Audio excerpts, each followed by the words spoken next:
No, no, no. It's been a year of no. Can we hug our friends?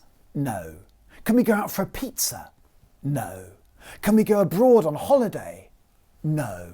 It's just been one non-stop no. There's no word more irritating, is there? It just shuts off conversation and closes off opportunity. That's something that small children often learn quite early. They say no, no, no to every request made by their parents and drive those poor parents round the twist. Well, in this year of no, this week we break off from our Lenten penitence for a beautiful feast which is all about yes. Thursday, March the 25th, is the feast of the Annunciation. God sends the angel Gabriel to a young woman called Mary, and he invites her to share in his plan of salvation by being the mother of Jesus.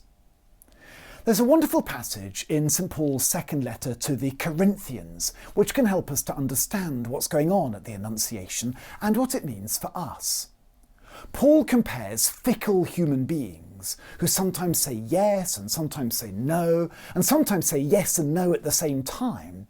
He compares them to Jesus Christ. And Paul writes this: "For in him, every one of God's promises is a yes. For this reason, it is through him that we say Amen to the glory of God." That's what we see lived out at the Annunciation. God says yes to Mary. Blessed are you among women. As he does so, God says yes to all creation as he sends his Son, Jesus Christ, into the world through the fruit of her womb. And Mary responds to God's yes. She says her Amen. "Here am I, the handmaid of the Lord," she says.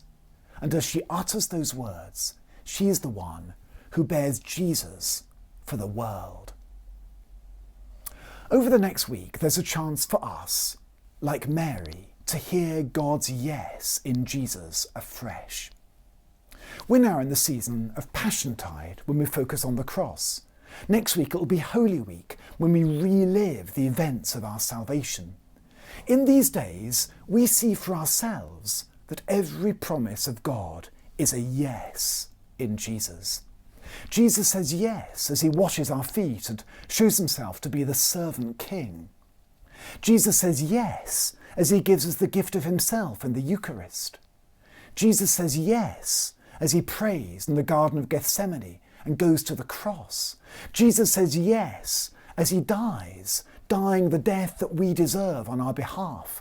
Jesus says yes as he rises anew and throws open for us the gates of paradise. In Jesus, God says yes, yes, yes. And with Mary, he invites us to say Amen.